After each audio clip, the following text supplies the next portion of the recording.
Assalamualaikum semua, saya izin bertanya, apa bedanya investasi saham dan trading saham? Pertanyaan pertama. Dan lebih baik kita membeli saham-saham yang besar atau saham-saham yang kecil? Mungkin maksudnya masuk ke apa namanya blue chip atau ke beberapa layanan gitu ya. Terus pertanyaan ketiga, apa perbedaan trading dan investasi jangka panjang? Apakah ada risiko yang akan ditimbulkan? Nah, satu-satu dulu. Oke. Mungkin Rizka mau jawab yang trading sama investasi dulu ya. Nanti saya lanjutin ke yang saham kecil atau besar ya. Silakan Rizka. Oke, mungkin kalau misalkan perbedaan investor dan trader itu dilihat dari sisi jangka waktu investasinya. Kalau untuk investor dia itu investasi sahamnya itu lama, bisa tahunan, bisa di atas 5 tahun. Nah, kalau trader biasanya jangka waktu transaksi jual belinya itu dalam periode pendek, bisa menitan, bisa jaman, bisa harian, bisa mingguan, seperti itu. Nah, kemudian untuk pemilihan sahamnya ya, apakah mungkin yang blue chip atau yang kapitalisasinya rendah, sebenarnya tergantung tujuan kita dalam berinvestasi di pasar modal. Kalau misalkan tujuannya untuk jangka panjang, memang saran kita itu adalah masuk ke saham-saham yang blue chip, yang berfundamental baik, yang historinya itu baik. Nah, kalau untuk yang jangka pendek, fokusnya itu ke histori pergerakan harga. Mau itu laporan keuangannya bagus, mau itu laporan keuangannya itu kurang baik, selama itu gerakan naik turun kita bisa manfaatin. Itu sih Mbak Erin. Oke, dilihat dari waktunya Mbak Rizka ya. Oke, baik. Nah, sekarang pertanyaan yang kedua tadi mengenai saham besar dan saham kecil. Oke. Ini sebenarnya pertanyaannya mirip ya sama pertanyaan yang tadi di awal kita udah jawab, cuma karena tadi agak keputus dikit, kita coba ulang lagi aja ya jawabannya. Jadi mungkin kalau misalnya definisi saham besar atau kecil itu kita lihatnya bukan cuma harga ya, mungkin juga dari kapitalisasi pasarnya. Jadi kalau misalnya lebih besar atau kecil yang lebih baik dibeli, itu sebenarnya sih menurut saya balik lagi ke diri kita sendiri. Kita itu orientasinya kemana nih? Kita mau trading atau kita mau investasi jangka panjang, gitu ya. Kalau misalnya mau trading, sebenarnya mau murah, mau mahal, sebenarnya nggak terlalu ini ya, nggak terlalu ngefek gitu. Mungkin tergantung dari kita punya budget. Mungkin ada saham-saham yang kita dengan budget sekian kita nggak bisa beli gitu kan. Itu mungkin salah satu consideration. Tapi kalau misalnya kita mau trading, ya udah kita lihat aja kira-kira sekarang yang lagi rame ini di mana, yang hari ini kenaikannya cukup baik di mana gitu kan. Ya itu kita bisa ikutin tren yang sedang berjalan itu, atau misalnya dari segi technical analysis dia ternyata dari chart lagi uptrend, ya udah kita ikutin aja terus, mau dia harganya murah ya mau dia harganya mahal, itu bebas gitu kan. Cuma kalau misalnya untuk jangka panjang itu mungkin ada hal lain yang harus kita consider, yaitu tentang valuasinya. Apakah perusahaan ini dari segi PBV-nya masih murah, PR-nya apakah masih murah, apakah earning per share-nya setiap tahun dari profitabilitas yang udah dia catatkan ini semakin bertumbuh. Nah, itu mungkin bisa kita bisa kita consider untuk kita melakukan investasi gitu ya. Jadi di luar dari harga maupun di market cap-nya itu kita juga harus memikirkan strategi apa nih yang mau kita gunakan, dan kira-kira transaksi macam apa yang akan kita lakukan gitu, sesuai dengan waktu yang kita punya dan risiko yang profil risiko kita masing-masing gitu, kira-kira Mas Firman kalau dari saya. Oke. Nah, kalau dari masing-masing antara trading dengan investasi jangka panjang, apa sih sebenarnya risiko yang akan timbul, Mas Anies, Mbak Baris kan? Kalau buat gimana kalau untuk trading atau jangka panjang risikonya? Oke. Ya, kita kan sebagai orang yang berkecimpung di dunia pasar saham tentu saja tidak tidak luput dari namanya kesalahan dan kecerobohan, ya kan. Bisa aja kita melakukan analisa yang sudah sangat komprehensif, ternyata hasilnya salah, mungkin ada faktor sistemik atau non sistemik dari perusahaan tersebut, atau dari faktor global, atau dari faktor industri, yang sehingga setelah kita lakukan analisa yang sudah baik, kita sudah mantap, kita akan melakukan pembelian ke saham itu bisa ternyata sahamnya malah turun gitu kan. Nah, risikonya ya tentu aja adalah harganya turun atau perusahaannya mengalami masalah di tengah jalan yang kita tidak bisa ekspektasikan gitu kan. Sehingga apa? Sehingga yang terjadi adalah value daripada saham kita yang kita ekspektasikan kita dapat profit, ternyata kita dapatnya floating loss gitu kan. Yang harus kita lakukan apa? Yang pasti pertama, kalau misalnya kita mau punya portfolionya itu tidak boleh diisi cuma dengan satu saham aja. Mungkin teman-teman bisa isi pertama dengan 3 saham di 3 industri yang berbeda gitu ya, karena semua industri pasti memiliki faktor risiko dan target profit masing-masing gitu kan. Jadi kalau misalnya ada satu yang mungkin agak keliru nih analisanya, atau misalnya ada hal yang terjadi di tengah, ya udah, kalau misalnya itu ternyata rugi, teman-teman mungkin bisa stop loss, teman-teman bisa alokasikan ke yang lain gitu kan. Jadi itu bisa jadi powder, bisa jadi likuiditas buat teman-teman untuk mengalihkan asetnya ke yang lain. Nah, untuk saham-saham yang lain di portfolio kita kan juga itu bisa menjadi penopang aset kita. Jadi mungkin masih ada yang hijaunya mungkin gede, mungkin untungnya nggak terlalu banyak, tapi seenggaknya kerugian secara keseluruhan yang kita dapat itu nggak akan sebesar kalau misalnya kita cuma punya satu aset aja di portfolio kita. Kira-kira kayak gitu. Oke.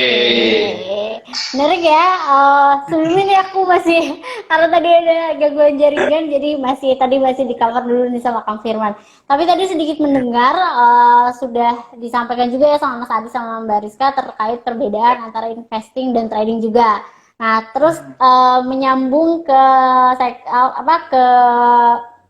sektor dan lain sebagainya. Ini sebetulnya udah menjawab beberapa pertanyaan juga yang sudah masuk ya. Dari Rizka, dari Rizka Dewi Triani juga sudah dijawab dari penjelasan yang tadi. Nah, sekarang pertanyaannya dari Putri Tamariska. Kalau misalkan kita tadi ngomongin sektor juga nih, tadi sempat juga disinggung. Putri ini tanya tentang harga saham wajarnya. Untuk mengetahui harga saham wajar gimana nih Kak? Apalagi kalau udah tren ikutan tinggi, apakah menjamin itu potensial? Nah, mungkin diberikan tanggapannya dulu. Silakan Rizka untuk jawabannya. Oke, kalau untuk menghitung harga wajar, sebenarnya kita harus valuasi ya. Jadi kalau di saham itu ada harga wajar, ada harga saham. Jadi harga wajar itu value dari perusahaan itu sendiri itu berapa. Nah, kalau harga pasar itu yang ada di pasar sekunder saat ini. Nah, untuk yang tipenya value investing, mungkin ingin tahu harga wajar itu berapa, biasanya itu menggunakan 2 rasio keuangan untuk melihat valuasi ya, ada PBV kemudian dan PER.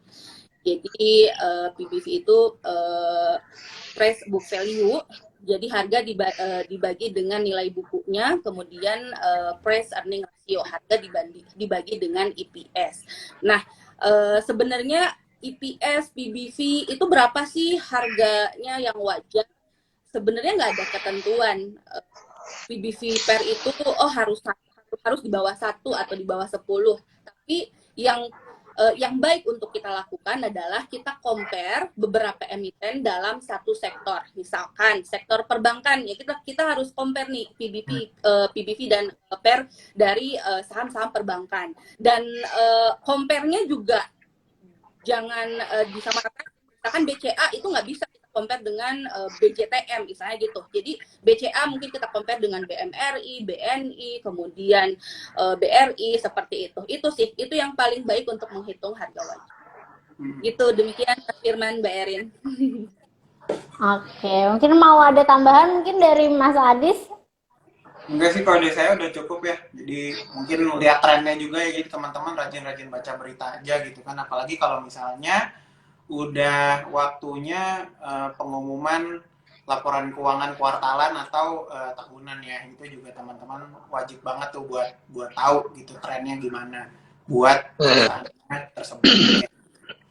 Ini nyambung Mas Adis dari pertanyaan Firman Shah Aldi ya 2022 gitu ya. Di dalam kondisi apa kita harus bisa terima cut loss gitu kan ya. Terus gimana cara lihat saham mau suspend ataupun collapse? Bisa disampaikan Mas Adis ataupun Mbak Risa, silakan. Oke, jadi toleransi risiko kerugian itu sebenarnya kembali lagi ke profil risiko masing-masing investor atau trader gitu ya. Karena mungkin ada orang yang oke dengan loss 5%, ada orang yang baru turun 1 tick dia udah pusing gitu kan, itu beda-beda ya masing-masing orang. Nah, emang balik lagi ke diri kita masing-masing, kapan kita harus melakukan cut loss, ya itu kita balik lagi ke diri kita sendiri. Kalau misalnya kita emang kuatnya cuma 1%, ya udah gitu. Kalau misalnya udah di bawah poin tersebut, ya lebih baik kita stop loss gitu kan, atau misalnya nunggu sabar sedikit, nunggu rebound. Tapi daripada makin turun lagi, ya udah lebih baik kita lepasin aja, kita cari opportunity yang lain, kita lakukan analisanya lagi. Tapi kalau misalnya kita kuat berkurang uang kita 5%, 10%, kalau misalnya sekarang masih lossnya 2,5%, berarti kan toleransi risiko kita kan juga sebenarnya masih jauh. Ya udah kita hold aja terus gitu. Jadi itu balik lagi ya ke kardionya masing-masing gitu, jantung kita kuatnya sampai mana gitu. Terus habis itu apa sih sebenarnya tanda-tanda saham itu akan disuspend atau dia akan kolaps? Jadi kalau suspend itu biasanya yang paling umum kalau misalnya sahamnya itu mungkin sehari-harinya dia pergerakannya biasa aja, tiba-tiba dalam beberapa hari itu bisa arah gitu. Misalnya dia 3 hari, 4 hari itu bisa auto reject atas terus gitu. Itu kemungkinan itu biasanya bursa udah kasih warning dulu gitu. Biasanya dikasih unusual market activity atau UMA gitu ya. Tapi kan dikasih itu dulu sebelum disuspend gitu kan. Nanti kalau misalnya udah 1 hari UMA ternyata masih dihajar juga ke atas, masih naik 25%, itu biasanya langsung suspend kayak gitu ya. Jadi kalau misalnya teman-teman di sini pengen jaga risikonya juga, kalau misalnya udah UMA lebih baik dilepas dulu gitu loh. Jadi ngikutin aja pasarnya gimana. Tapi kalau misalnya masih mau dilanjutin, masih pingin spekulasi, ya itu sebenarnya silahkan aja. Kalau misalnya saham mau kolaps atau misalnya mau ambrol gitu ya misalnya ya sebenarnya kita juga bisa lihat dari segi technical analisisnya juga gitu ya. Biasanya kalau saya pakai RSI atau Relative Strength Index. Jadi kan itu kalau misalnya indikatornya nunjukin seberapa kuat sih sebenarnya orang-orang itu bisa ngebeli saham ini. Kalau misalnya ternyata sudah overbought, ya udah mungkin kita bisa waktunya kita taking profit dulu. Nanti kita coba serok lagi kalau misalnya dia udah di bottom atau misalnya udah oversold. Ya dengan catatan kalau misalnya kita mau main kayak gitu, sahamnya antara dia lagi sideways atau sahamnya lagi lagi uptrend. Itu seenggaknya dari segi konfirmasi kita bisa lebih confident gitu ya. Itu mungkin salah satu indikator sahamnya itu akan turun atau naik. Kalau misalnya tadi kayak saham-saham yang udah beberapa kali arah, itu juga sebenarnya kita juga harus lebih aware ya gitu loh. Ini kira-kira sebenarnya ada berita apa kok saham ini bisa naik. Makanya tadi saya udah bilang di depan, teman-teman rajinlah membaca gitu ya, karena di situ teman-teman bisa tahu ini saham itu bisa naik karena apa. Kalau misalnya emang nggak ada berita apa-apa, itu kita harus nanya sama diri kita sendiri, kok saham ini bisa naik gitu loh, siapa yang naikin.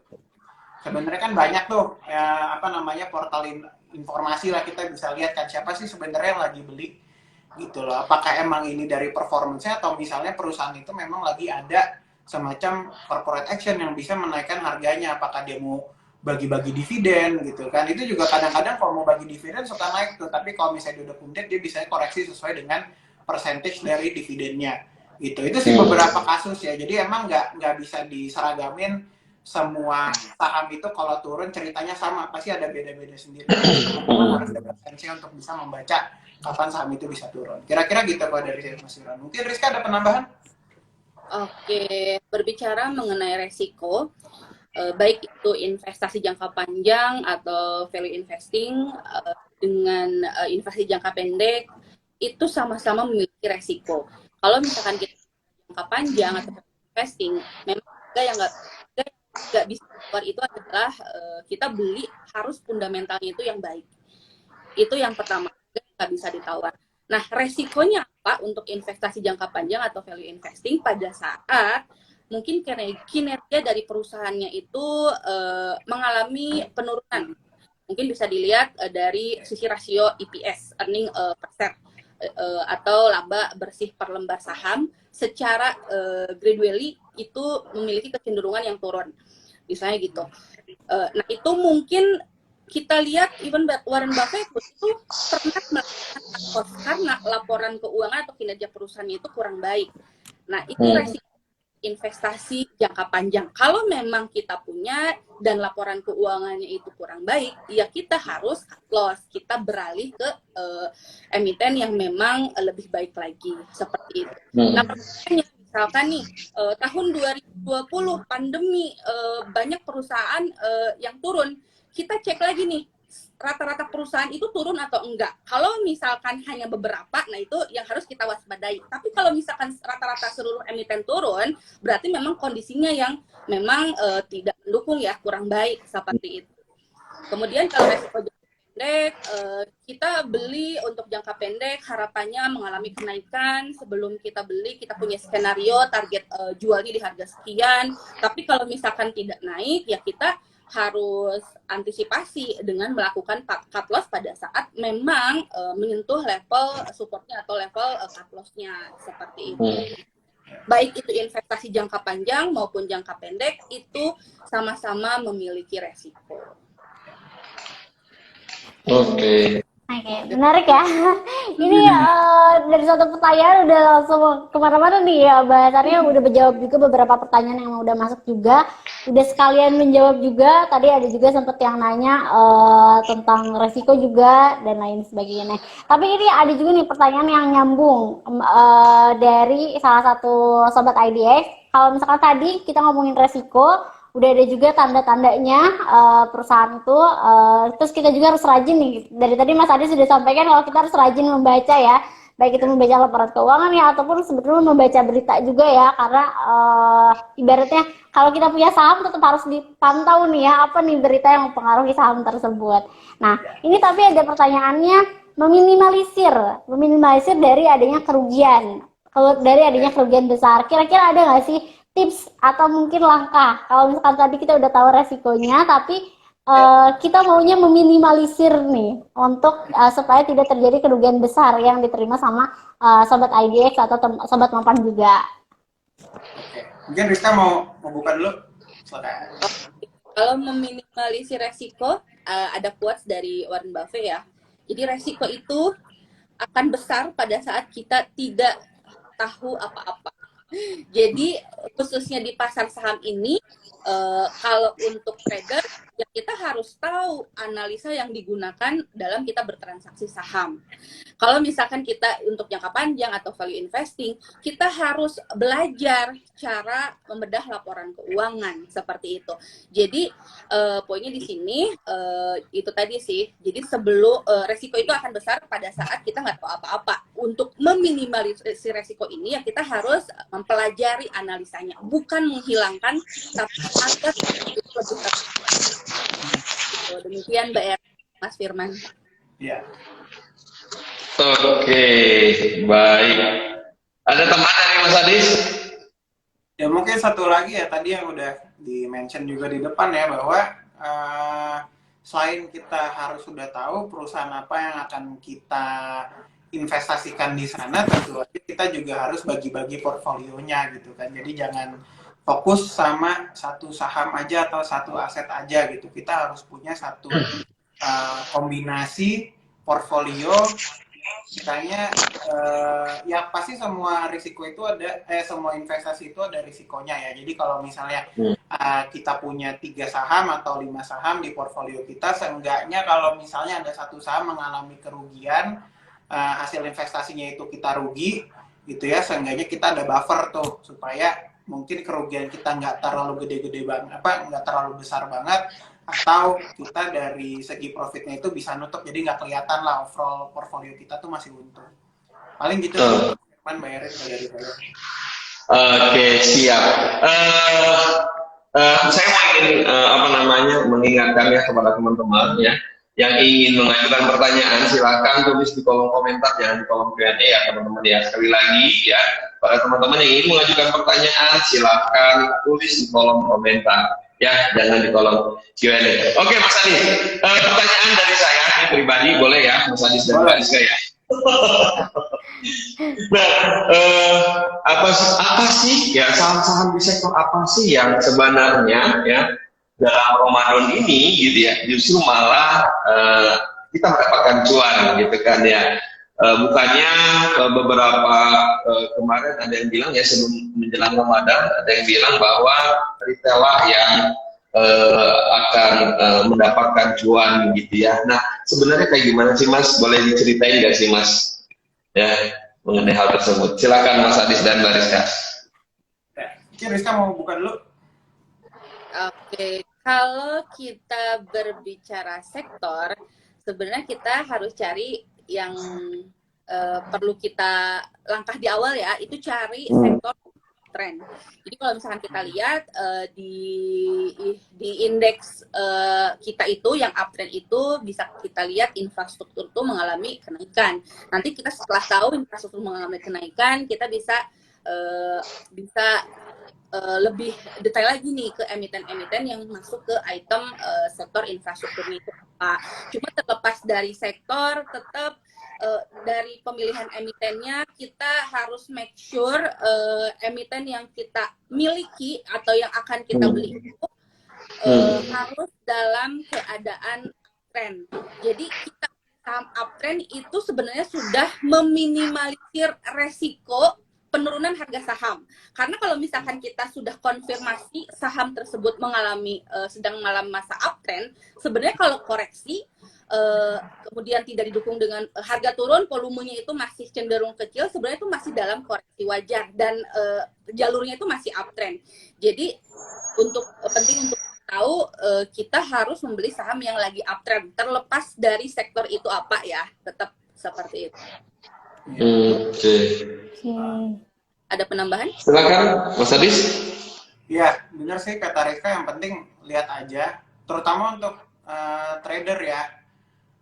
Lebih baik kita lebih baik kita masuk ke saham-saham yang emang lagi uptrend dibandingkan dengan kita masuk spekulasi ke saham-saham yang lagi turun gitu loh. Kenapa? Karena dalam kondisi turun kita nggak tahu sedalam apa itu akan turun kan. Kita jangan sampai nadain bisa jatuh gitu loh, malah jadi bolong gitu loh kan nanti portfolionya.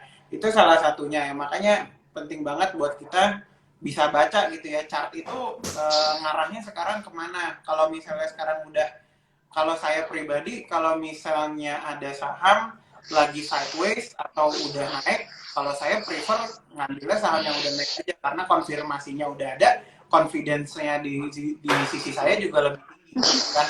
Kalau teman-teman mau ngambil saham yang lagi sideways gitu misalnya, ya nggak apa-apa, itu kan sebenarnya semi spekulasi lah ya, karena kan kita nggak tahu kapan kira-kira saham ini akan naik gitu ya atau akan turun. Seenggaknya kalau misalnya lagi sideways itu biasanya ada kecenderungan ada yang sedang mengakumulasi saham tersebut. Jadi kalau misalnya teman-teman mungkin punya nafas panjang gitu ya, mau bersabar, silakan aja tuh masuk ke saham-saham yang sedang sideways. Tapi kalau misalnya dia lagi downtrend, ya udah mending dilupain dulu gitu loh, biarkan orang-orang pada buang barangnya dulu gitu kan. Ya udah nanti kalau misalnya sudah ada pembalikan arah, teman-teman baru masuk lagi ke sahamnya. Nah mungkin kalau misalnya kita ngomong sektor,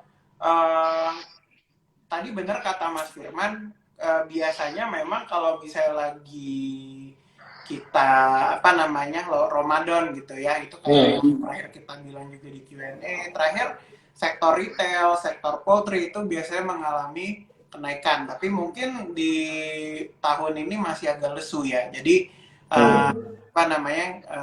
memang itu kan seasonality factor gitu. Tapi mungkin tahun ini memang marketnya aja yang mungkin belum ke sana. Tapi kalau misalnya kita lihat saham-saham yang mungkin lagi ada potensi untuk hari ini kita bisa lihat contohnya kayak Unilever 2 hari terakhir kita bisa lihat tiba-tiba naik nih gitu kan.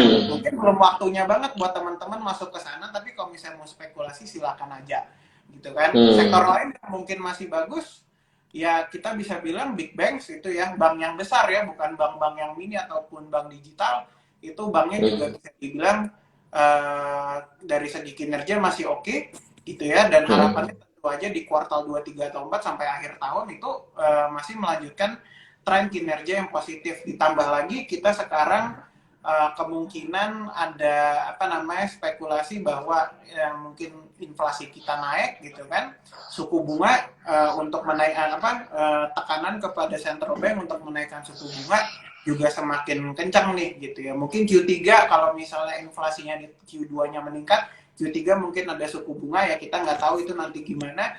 Tapi kan kalau misalnya suku bunganya naik itu sebenarnya opportunity juga buat perbankan ya, karena kita lihat bahwa sekarang ini temanya recovery. Orang akan lebih banyak yang membuka bisnis baru atau membuka kembali bisnisnya, banyak aktivitas, otomatis orang butuh dana segar untuk mereka bisa operate, mereka punya perusahaan. Kemana tempat paling gampang untuk mencari uang? Ya tempat paling gampang mencari uang adalah ke bank gitu kan. Jadi kalau misalnya tren kinerja positif, harusnya di tahun ini perbankan juga masih Oke. Semoga masih aman ya sinyal saya, jadi takut nih. Berarti kalau misalkan bisa diambil ya, intisari nih ya, kalau misalkan tadi Mbak Rizka juga sempat sampaikan sebenarnya sektornya apa aja, tapi yang penting kondisinya itu lagi uptrend ya Mbak ya. Tergantung nih sektornya sebenarnya mau sektor apa aja, tapi bisa dilihat dari saham-saham yang lagi uptrend juga. Kalau misalnya tadi dari Mas Adis, untuk yang punya mungkin kesabaran yang lebih panjang, boleh nih untuk saham-saham yang sideways juga itu bisa jadi pilihan. Nah, tadi sempat menyinggung tentang Big Bang ya, Big Bang kalau nggak salah ya. Ini Mas Adis masih masih reconnecting. Nah, ini nge-freeze. Ini Mas ada pertanyaan dari Shirley. Kalau untuk investasi, jadi ini menjadi pembanding nih, menanyakan menjadi pertanyaannya membandingkan.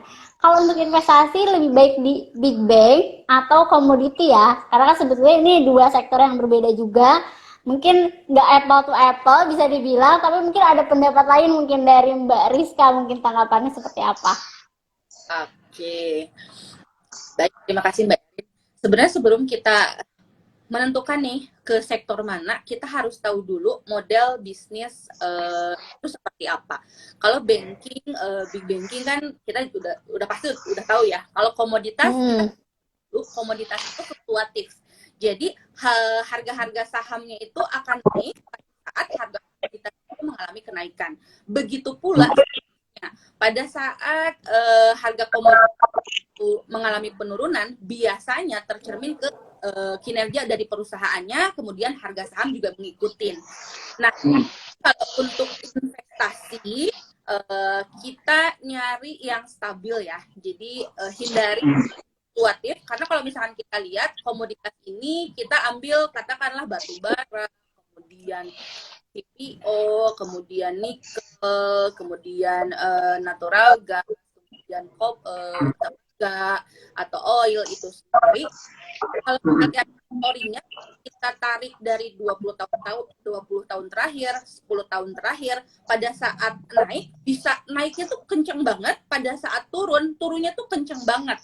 Nah, sedangkan kalau misalkan kita ingin melakukan investasi, kita carinya tuh yang lebih cenderung aman ya, lebih cenderung stabil. Jadi kalau untuk investasi, saran saya masuk ke Big Bang sih, Mbak ya. Seperti itu. Oke. Mungkin Mas Adis mau ada tambahan, tiba-tiba ditanyain tambahan nih Mbak Rizka. Ya setuju sih sama Rizka. Jadi memang kalau misalnya untuk jangka panjang, carilah perusahaan-perusahaan yang secara kinerja itu stabil, kasih dividen secara rutin gitu ya. Dan mereka juga dengan aset yang besar, mereka juga pasti punya capability untuk ekspansi yang besar ke depannya ya. Karena kan yang namanya bisnis itu tetap harus bertransformasi, bukan cuma untuk mereka punya bukan mereka punya performance, tapi kan juga shareholder itu juga harus diberikan kepercayaan bahwa perusahaan ini juga bisa terus berkembang ya. Memang tadi kalau misalnya bilang memang benar, kita lebih baik investasi ke saham-saham yang stabil gitu dari segi profitabilitas maupun dari segi harga. Contohnya seperti saham-saham perbankan yang besar gitu. Emang komoditas itu mungkin untuk trading oke, kalau misalnya harganya lagi bagus, lagi uptrend, itu ikutin gitu. Jadi teman-teman harus ngikutin juga untuk harga komoditas itu seperti apa, karena komoditas itu bisa dibilang adalah sektor yang siklikal gitu loh. Jadi mereka nggak akan selalu naik gitu. Mungkin akan ada masanya mereka jadi primadona, tapi habis itu mungkin nggak terlalu lama, mungkin 1 bulan 2 bulan selesai gitu kan. Sama kayak waktu itu kita lihat harga nikel gitu kan, harga nikel ngefek ke Antam ke Tin sama ke Inco juga. Tapi habis itu ketika nikelnya juga udah nggak terlalu seksi lagi, ya udah Antamnya koreksi ngikut lah gitu kan ke hari. Sama kayak batu bara kemarin di awal tahun atau akhir tahun kemarin itu juga batu bara naik gila-gilaan karena ada invasi Rusia ke Ukraine. Tapi sekarang kan juga harga batu baranya udah mulai stabil, terus harga saham-saham batu bara juga mulai koreksi juga gitu. Jadi ya kalau buat long term tentu aja lebih baik teman-teman invest ke yang pasti-pasti aja. Nah gitu aja sih. Tetap ya kita tuh butuh kepastian ya Mas ya, jadi carinya yang pasti-pasti aja nih, apalagi untuk waktu yang panjang nih, nanti kalau pilih yang nggak pasti nanti di tengah-tengah hilang lagi. Oke, jadi semoga cukup menjawab pertanyaan dari Mbak Shirley ya. Ini udah lugas banget ya, dijawabnya sudah jelas banget, antara kedua itu bisa dipilih yang pasti-pasti nih. Oke, mungkin Kak Firman boleh dilanjut? Oke, ini saya mau ngerangkum nih Mas Agis dan Mbak ya. Kalau merangkum tuh kesannya mau penutupan kan? Enggak, soalnya itu gitu kan. Dari beberapa episode kemarin juga gitu sih episode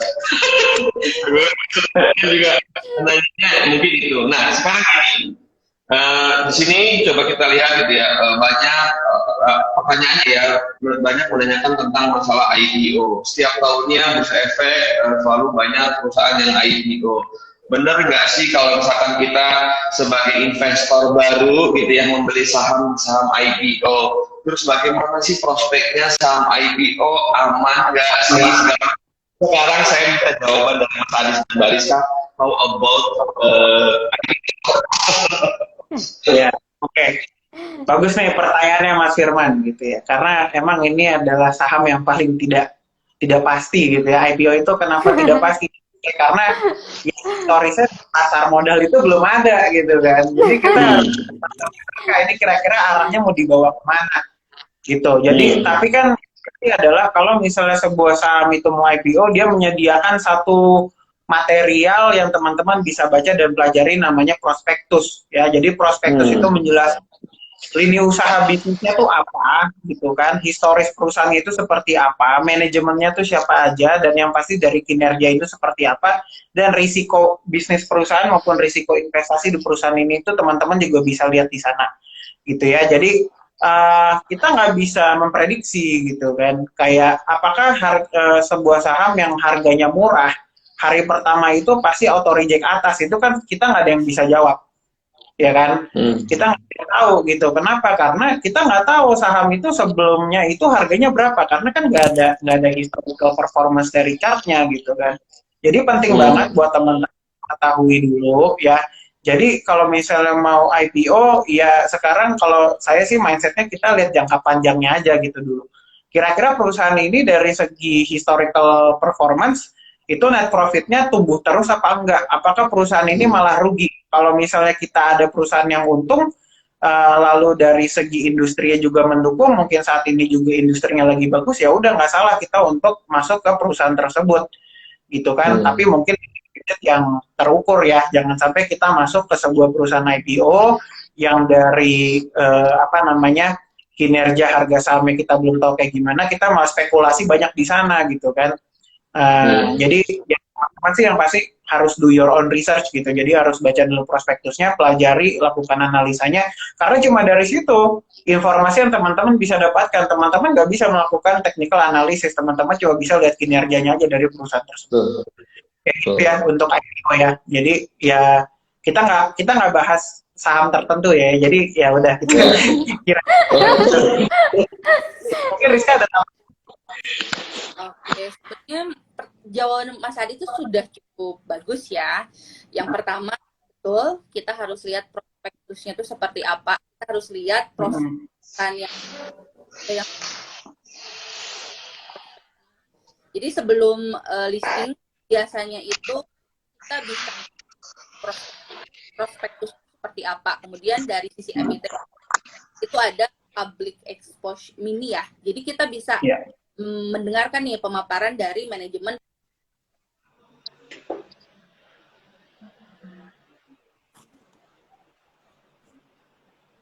Mbak Rizka suaranya tidak ada ya? Kedengaran Rizka? Rizka? Mbak Rizka. Halo, Mbak. Oke, Mbak Rizka. Kasihkan ngomong deh, bentar. Rizka, suaranya nggak kedengeran? Oh iya, suara kita nggak kedengeran juga sama Mbak Rizka. Kayaknya gitu ya. Soalnya masih dilanjut nih Mbak Rizka ngomongnya. Iya. Iya. Oke. Halo Mbak Rizka. Suaranya nggak kedengeran. Oke, kita nggak kedengeran dulu. Ini padahal kayaknya penjelasannya menarik nih. Iya. Mbak Rizka tuh. Kalau dari ekspresi wajahnya sepertinya menarik nih. Halo Mbak Rizka. Suaranya nggak kedengeran. Suaranya nggak kedengeran Mbak.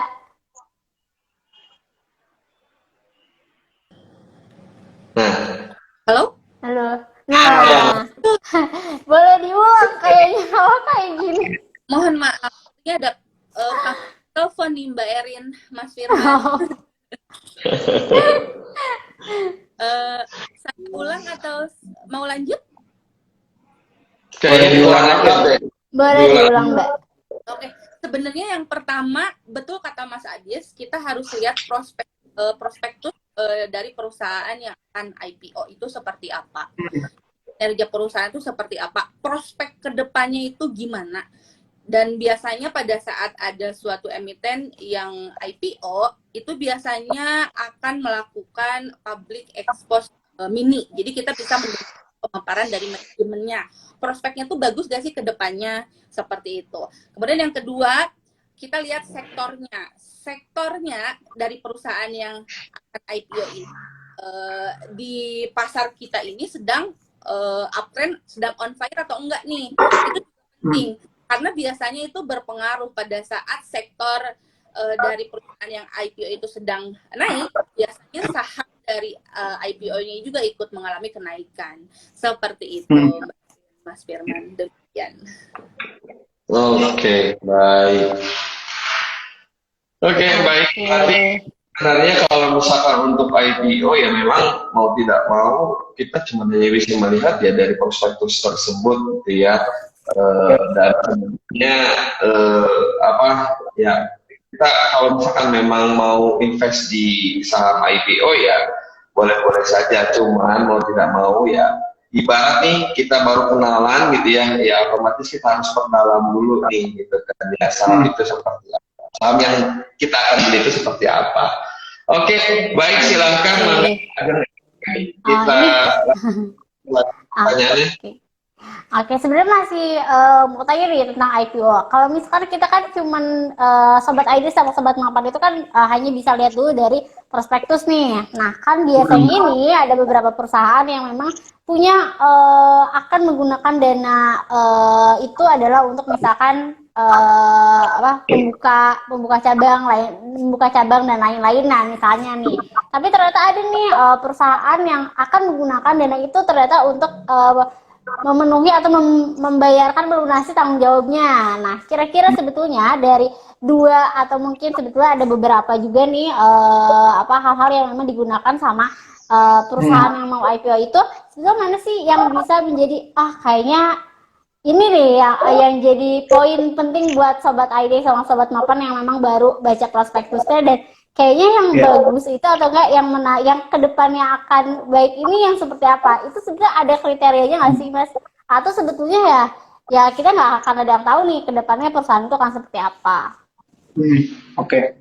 Ya, jadi memang salah satu poin untuk kita melandasi investasi kita adalah dari tujuannya dari perusahaan itu melakukan IPO ya, Mbak Erin ya. Jadi kan di prospektus juga bisa diceritain tuh, nanti dana hasil IPO mau dipakai buat apa? Mau dipakai buat ekspansi kah? Mau dipakai buat modal kerja kah? Atau dipakai malah buat bayar hutangnya gitu ya. Tentu aja kalau misalnya perusahaan itu cuma sekedar untuk bayar hutang, itu jadinya nggak seksi buat investor gitu kan.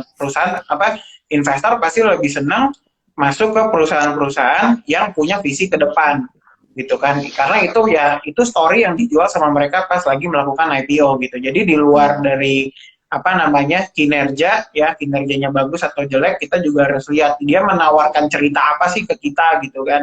Apakah ceritanya ke depan untuk 5-10 tahun ke depan ini setelah dia IPO dia sudah punya visi untuk menjadi perusahaan yang lebih besar lagi gitu kan. Kalau misalnya sekedar untuk bayar hutang, itu juga bisa dibilang itu nggak seksi. Kenapa? Karena itu dia dapat modalnya nanti digerus lagi untuk membayar hutangnya dia, yang dimana itu jelas akan mengurangi dia punya aset plus mengurangi dia punya profitabilitas gitu. Jadi ini sebenarnya sih buat perbandingan aja teman-teman. Jadi kalau misalnya di websitenya IPO-nya bursa, itu kan dalam satu waktu itu kan teman-teman bisa masuk ke mungkin bisa 4, bisa 5, bisa 10 perusahaan dalam satu waktu gitu kan, yang lagi ditawarkan oleh Bursa Efek Indonesia. Cuma dilihat tuh bagian situ juga ya, kira-kira story-nya apa nih yang ditawarin sama perusahaan tersebut. Kalau misalnya dia mungkin ke depan melakukan sesuatu, punya strategi investasi yang bagus, ya udah masuk aja ke situ dibandingkan perusahaan yang lebih banyak untuk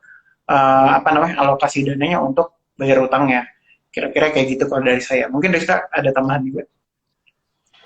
Sebenarnya sama sih dengan yang disampaikan Mas Adis. Dan tadi juga penggunaan dana IPO itu sebenarnya ada di prospektus nih, teman-teman. Jadi kita lihat penggunaan dana IPO itu untuk apakah untuk bayar hutang, apakah untuk ekspansi. Nah, biasanya kalau tujuan penggunaan dana untuk bayar hutang biasanya tidak disukai oleh investor. Namun jika dana penggunaan IPO-nya itu untuk ekspansi, biasanya itu yang lebih disukai oleh investor. Karena dengan tujuan ekspansi ini kan asumsinya untuk prospek ke depan kan bagus ya untuk kinerja perusahaannya, pendapatannya itu bisa asumsinya itu tumbuh dan lain sebagainya. Jadi itu lebih disukai oleh investor. Demikian Mbak Erin. Oke, baik. Ini ada pertanyaan nih, dan ini harus dijawab sama Mas Adis dan Mbak Rizka. Pertanyaannya adalah, ini dari harus dijawab, Mas. Oh iya. Tolong dijawab dengan sebaik mungkin nih. Ini ada pertanyaan dari Hotvita Purba ya. Cara daftar dari investor di Mandiri Sekuritas seperti apa sih? Syaratnya apa aja? Mungkin bisa dikasih tahu Mbak Rizka, Mas Adis. Oke. Rizka aja mungkin yang jawab. Silakan Rizka. Cara menjadi investor Mandiri Sekuritas, Mas Firman? Betul. Bagaimana sih caranya? Syaratnya apa saja? Oke, bagi teman-teman nih yang mengikuti acara sore hari ini dan belum membuka rekening efek di Mandiri Sekuritas, bisa segera lakukan pendaftaran rekening efek. Jadi caranya kita bisa teman-teman bisa registrasi online. Jadi ke register.mos.co.id. Kemudian itu cukup mudah sekali, hanya 10 menit. Jadi tinggal diisi aja, kemudian di-upload data-data atau lampiran yang dibutuhkan, kemudian diisi data, kemudian nanti tinggal menunggu notifikasi akunnya. Atau mau langsung ke cabang, boleh. Bagi teman-teman daerah Bandung, bisa langsung ke cabang kita, Mandiri Sekuritas Cabang Bandung di Jalan Surapati nomor 2, nanti bawa persyaratannya KTP, NPWP, dan rekening buku tabungan. Jadi caranya cukup mudah, bisa disesuaikan oleh masing-masing ya. Bisa registrasi online, atau bisa langsung datang ke cabang Mandiri Sekuritas seluruh Indonesia. Ya. Oke. Mungkin saya mau nambahin dikit, boleh ya? Boleh. Ya, jadi sebenarnya teman-teman kalau misalnya belum jadi atau udah jadi nasabah Mandiri Sekuritas, itu sebenarnya banyak ya benefitnya gitu. Yang pasti kita selalu buka kelas investasi atau kelas trading, terutama untuk investor-investor pemula, dan semuanya gratis dan semuanya online. Jadi mudah banget nih kita belajar gimana sih sebenarnya cara pilih saham yang bagus gitu, yang jitu buat teman-teman semua. Terutama yang pemula kan pasti pengennya merasakan keuntungannya dulu gitu kan. Kalau misalnya langsung rugi pasti langsung kapok gitu kan, langsung kena mental gitu. Nah, selain itu, emang banyak banget promo-promo yang kita kasih ya. Kita suka banyak promo tematik, mungkin misalnya buat Ramadan kita ada, nanti buat biasanya kalau misalnya ada apa namanya gongsi pacoy kita juga biasanya ada buat Imlek. Nah sekarang kita lagi ada namanya Moss Trading Competition. Gitu. Apa itu Moss Trading Competition?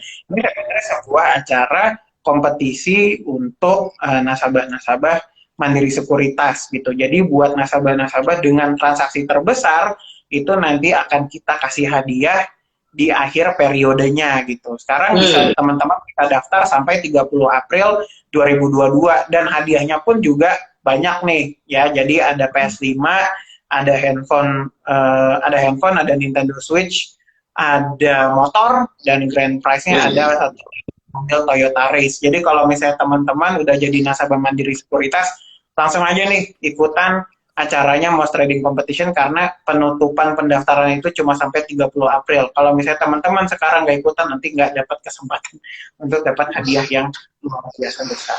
Itu aja sih pesan sponsor dari saya. Terima kasih.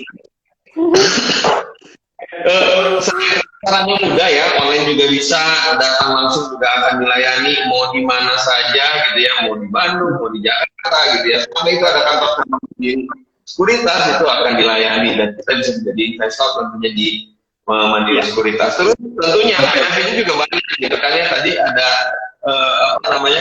kegiatan edukasi yang memang itu nggak usah bayar. Ya, itu semuanya free yang dikasihkan oleh Mandiri Sekuritas. Terus ditambah ada Moss Trading Competition gitu ya. Luar biasa sekali nih hadiahnya, jujur aja saya tertarik gitu ya. Cukup tertarik aja, Kak. Mungkin tetangga Mas Firman, tetangganya saudara boleh kan, nggak apa-apa kan. Oke, baik. Itu kita lanjut lagi ya ke pertanyaan yang berat-berat lagi nih gitu ya. Kita lanjut ke pertanyaan selanjutnya, silakan dengerin. Sudah memilih. Oke, itu ternyata untuk informasi ya buat calon-calon sobat mapan nih yang mau langsung jadi membernya sobat mapan dari Mandiri Sekuritas, bisa langsung aja. Mungkin startnya bisa follow dulu ya Instagramnya Mandiri Sekuritas. Oke nih, tadi kan Mas Firman sempat bahas tentang saham di bulan Ramadan ya. Kita kan tahu nih bulan Ramadannya sebentar lagi sudah mau selesai, akan ada Lebaran serta ada libur panjang nih. Kalau tahun lalu kan nggak ada ya, tahun lalu itu nggak ada libur panjang, tapi tahun ini ternyata diberikan liburan cukup panjang nih. Kira-kira nih Mas, akan ada pengaruh nggak sih terhadap sektor-sektor mungkin atau kira-kira terhadap perdagangan di hari Senin? Berarti kan masih 2 minggu lagi ya, masih karena 1 pekan kita libur dan ada pekan selanjutnya. Mungkin bisa sobat ID atau sobat mapan mempersiapkan bertemu di hari Senin saat mulai perdagangan lagi, saat mulai hari bursa lagi. Kira-kira gimana nih Mas tanggapannya?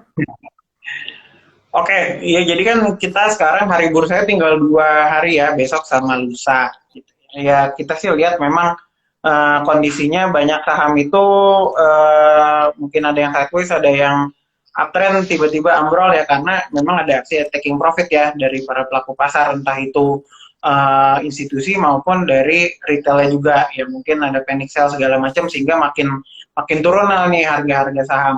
Cuma kalau misalnya hari-hari pertama setelah Lebaran itu sih biasanya marketnya masih sepi ya gitu ya, karena bagaimanapun sih kita kan juga harus menyadari bahwa siapapun yang bertransaksi itu adalah manusia dan manusia pasti butuh liburan gitu kan.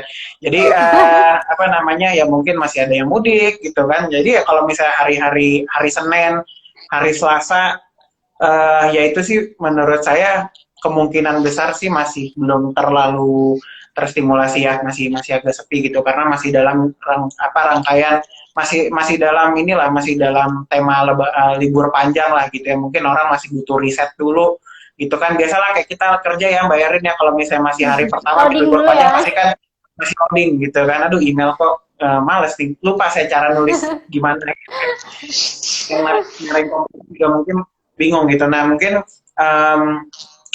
mungkin gitu ya prediksinya untuk hari-hari pertama, ditambah lagi kan itu udah bulan Mei ya, jadi kan kalau Mei itu kalau bahasanya Rizka biasa namanya Mei go away gitu ya, jadi namanya biasanya itu akan banyak aksi taking profit. Sekarang kan tadi seperti yang saya bilang di depan, sekarang ini penopang kita adalah dari kinerja positif perbankan besar dan juga Telkomnya juga lagi naik nih kebetulannya. Jadi kalau misalnya sahamnya banyak yang taking profit, mungkin banyak yang panic sell, ini saham-saham yang menopang gitu loh. Nah, tapi kita harus waspada juga. Nanti kalau misalnya ternyata dari saham-saham ini udah pada taking profit juga, itu mungkin waktunya kita untuk rehat sebentar gitu ya. Karena nanti kan biasanya secara siklikal, secara seasonal juga, nanti bulan Mei sampai bulan Agustus gitu ya, atau bulan September itu waktunya mungkin kita mulai akumulasi dulu nih. Jadi kita mulai konsolidasi dulu, mungkin bursanya nanti akan sideways, nggak terlalu banyak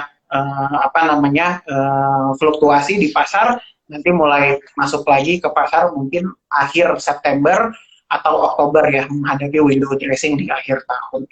Kira-kira sih kayak gitu. Mungkin Rizka ada tambahan? Oke, selain dari fenomena Mei Go Away untuk bulan Mei, kita harus tahu dulu di bulan Mei itu ada agenda apa. Seperti di sampaikan, di bulan Mei itu The Fed sudah dipastikan akan menaikkan suku bunga sebesar 0,1%. Apa ke di Wall Street khususnya yang punya beban keuangan yang besar itu akan terdampak itu negatif. Dan Wall Street cenderungan turun itu ke global ya, ke pasar dunia. Itu kan kiblatnya pasar saham dunia seperti itu. Jadi kita juga harus antisipasi, walaupun untuk saat ini memang IHSG terpantau aman, teman-teman semua, karena ekonomi kita kan berbeda dengan US ya. Kalau US inflasinya tinggi, kemudian suku bunga juga dinaikkan. Kalau kita kan masih cenderung inflasinya masih 2%.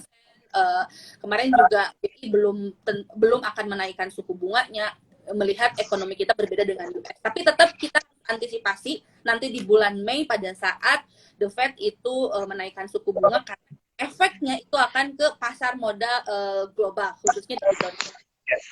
Itu Mas Firman.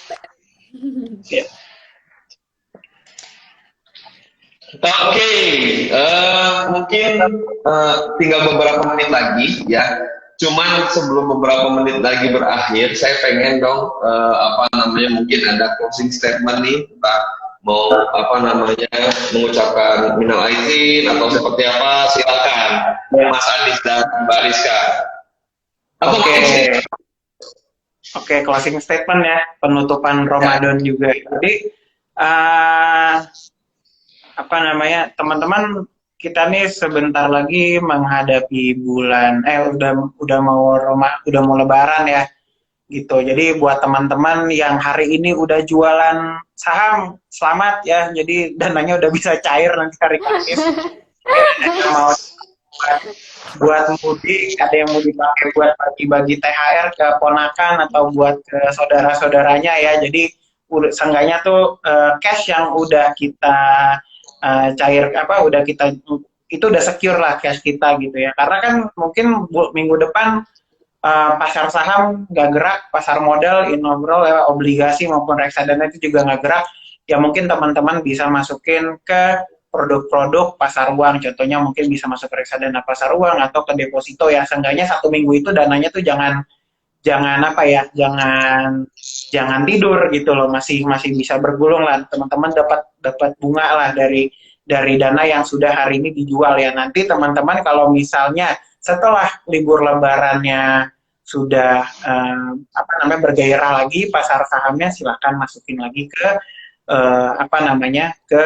saham ya. Dan jangan lupa di MOS itu, di Mandiri Sekuritas, kita juga punya produk reksadana yang teman-teman bisa pilih untuk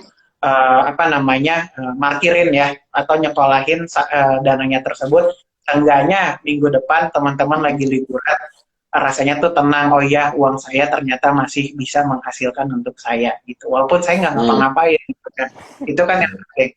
Nah, mungkin kalau misalnya dari saya, hari ini udah banyak jualan ya, tadi udah mau trading jalan, sudah reksadana.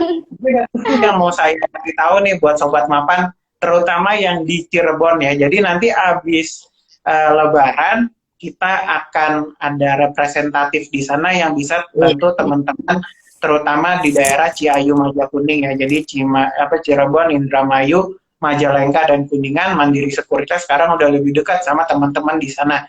Nah, kebetulan nanti yang akan mengisi di sana adalah Mbak Rizka gitu ya. Jadi teman-teman yang mungkin kita juga akan membantu untuk peningkatan literasi pasar modal dan keuangan di daerah tersebut karena kita melihat bahwa potensi pasarnya di situ juga masih tinggi ya Mas Firman ya, dan tentu aja kita juga butuh banget dari support dari Bursa Efek Indonesia untuk kita bisa memperbesar pasarnya di sana juga gitu. Jadi harapannya setelah Lebaran nanti kita juga bisa ekspansi ke Cirebon, bisa touch market-market baru, dan tentu aja bisa menemui lebih banyak sobat mapan di daerah tersebut. Mungkin untuk penutupnya saya ingin mengucapkan minal aidin wal faizin, mohon maaf lahir dan batin. Ini udah bagus banget ya kita sama Bursa Efek Indonesia Jawa Barat bikin acara. Tiap bulan tuh pasti ada acara ya, harapannya setelah Lebaran juga masih dilanjutkan lagi. Mungkin nanti dengan yang baru juga, saya sih tetap ada di sini tentu aja, tapi mungkin Bocoran. ya. Kenapa? Bocoran. Bocor apa? Gimana sih? Bocoran nih, Mas Adis mau dipanggil kemana nih Mas Adis nih? Oh, enggak. Kalau saya sih tetap di sini. Kalau Rizka kan nanti ke Cirebon. Terus nanti kita Mungkin nanti akan ada partner baru ya Mas. Mungkin. Iya, nanti partnernya baru. Ya harapannya tentu aja bisa lebih informatif lagi, bisa lebih baik lagi dari yang sekarang ya. Walaupun Rizka menurut saya juga udah bagus banget sih. Jadi ya gitu ya teman-teman. Sekali lagi minal aidin wal faizin, mohon maaf lahir dan batin. Selamat merayakan Hari Raya Idul Fitri bagi Sobat Mapan dan Sobat IDX yang akan merayakan ya, semoga kita semua amal ibadahnya di bulan suci Ramadan ini diterima dan bisa menjadi berkah untuk diri kita sendiri maupun orang-orang di sekitar kita. Ya, jadi selamat merayakan Hari Raya Idul Fitri. Hari Senin ya, mungkin ada yang Minggu. Jadi ya silakan aja kalian Lebaran ya. Gitu aja Pak dari saya. Mungkin Rizka mau menyampaikan penutupan juga nih buat Sobat Mapan dan Sobat IDX. Bisa Mas Adis, kan walaupun misalkan di Cirebon kita masih bisa tetap IG lah ya kan Mbak Rizka? Bisa, tentu aja. Karena kan tidak ini oleh jarak ya, karena semuanya online.